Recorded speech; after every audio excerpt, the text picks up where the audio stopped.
Kita memandang dengan mata, kita mulakan dengan roh, kita hidup dengan roh, betul kan? Bila roh keluar dari tubuh kita, kita dinamakan mayyitun, mayat.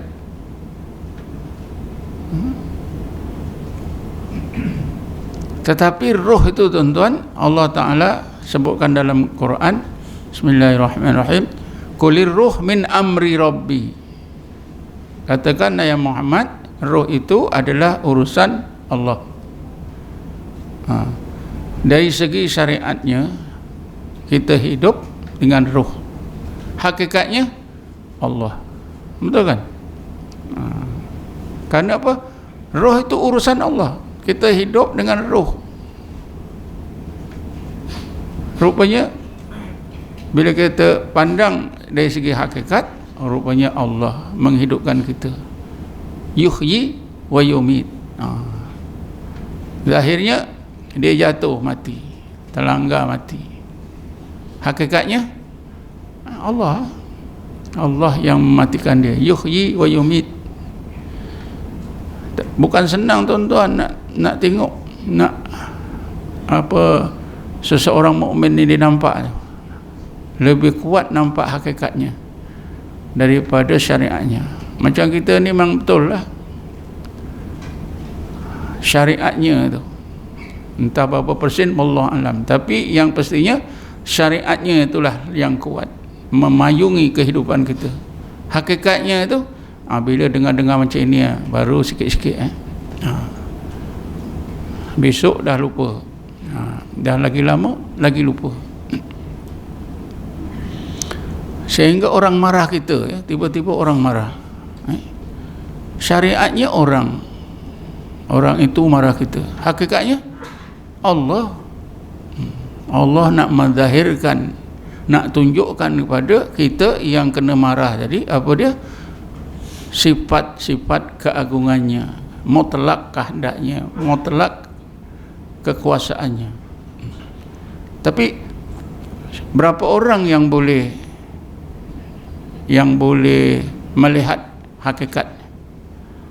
Rata-rata lihat apa tu syariatnya, zahirnya. Celaka ya engkau, bertumbuklah sampai berbunuh. Jadi kalau orang yang nampak hakikat ni, tuan-tuan, insya-Allah dia boleh bersabar, kerana segala-galanya itu kelihatan dalam pandangan hatinya Allah Subhanahu wa ta'ala. Kita memandang dengan mata, itu syariatnya. Allah Ta'ala akui kita ada pandangan, tapi hakikatnya semuanya itu qudrat dan iradah Allah. Kita mendengar dengan telinga, hakikat dari segi syariat, telinga kita.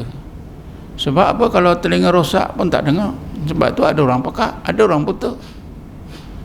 Tapi sebenarnya hakikatnya Allah Subhanahu wa ta'ala. Memang susah, tuan-tuan.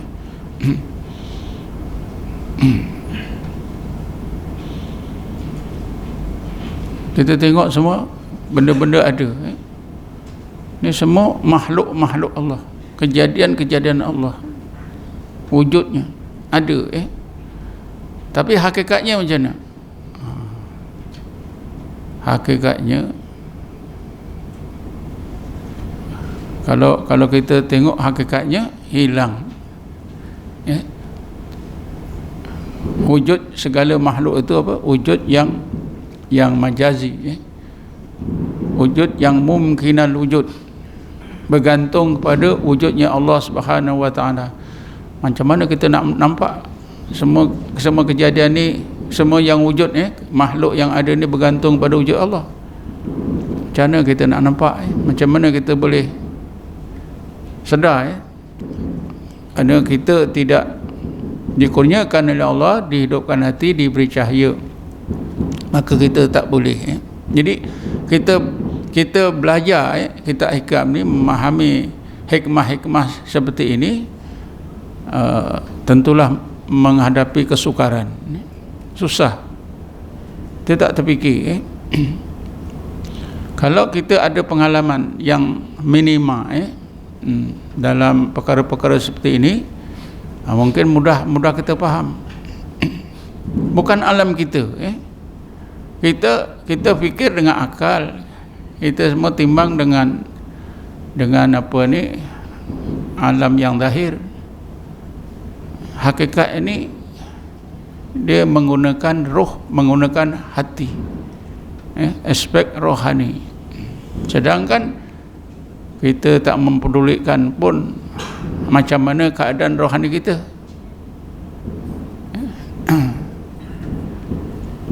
Hati kita ni tuan-tuan, tempat Allah Ta'ala menilai, bukan amalan kita.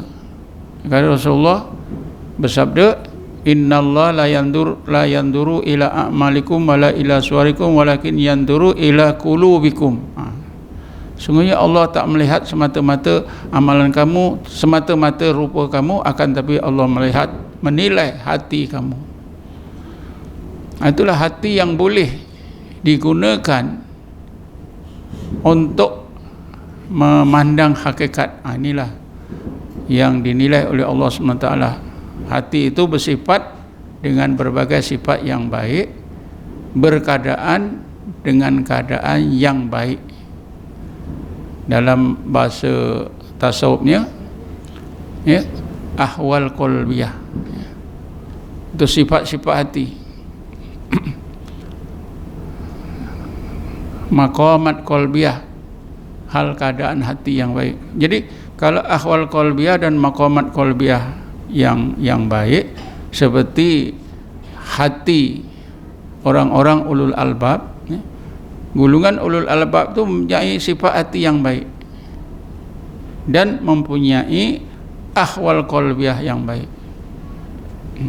Yang biasanya sifat hati ini ada 10, selalu saya sebut ni. Bersifat taubat, bersifat sabar, bersifat syukur, bersifat khauf, takut kepada Allah, bersifat raja, bergantung kepada rahmat Allah semata-mata, bersifat zuhud, bersifat tawakal, bersifat redha, bersifat mahabbah, bersifat suka akhirat. Kalau ada ni, berarti hati itu baik. InsyaAllah hati yang macam ini, bila mempunyai sifat-sifat hati yang baik, maka keadaan hati baik. Keadaan hati akan jadi baik. Bila sifat hati baik, keadaan hati baik, inilah hati ini boleh diguna tuan-tuan untuk melihat sesuatu kejadian dari sudut hakikat, seperti ulul albab. Kalau macam hati kita ni, tak tahulah.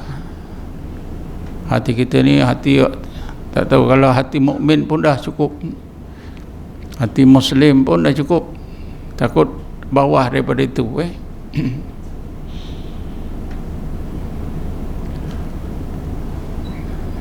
Tuan-tuan dan puan-puan sekalian, jadi dari segi hakikat ni, dilihat dari segi hakikat ni, maknanya menggunakan hati, menggunakan roh. Sebab apa? Hati itu lil mafhumat. Hati itu untuk digunakan pada perkara yang memerlukan kepahaman. Warruhu lil musyahadah. Kalau hati kita dah mempunyai sifat-sifat yang baik, hal keadaan hati baik, maqamat qalbiyah dan ahwal qalbiyah ni baik tuan-tuan, maka dengan sendirinya pandangan roh kita itu boleh kita gunakan. Pandangan roh itulah yang disebutkan warruh lil musyahadah. Barulah iman kita ni meningkat kepada iman musyahadah. Ya, ketika itulah kita akan dapat merasakan semua amalan kita ini datangnya daripada Allah, sehingga kita hilang, tak ada amalan. Contohnya lah cahaya lampu ni, bagi pakar-pakar elektrik, tenaga elektrik, dia dinafikan cahaya ni cahaya lampu. mana lampu ada cahaya.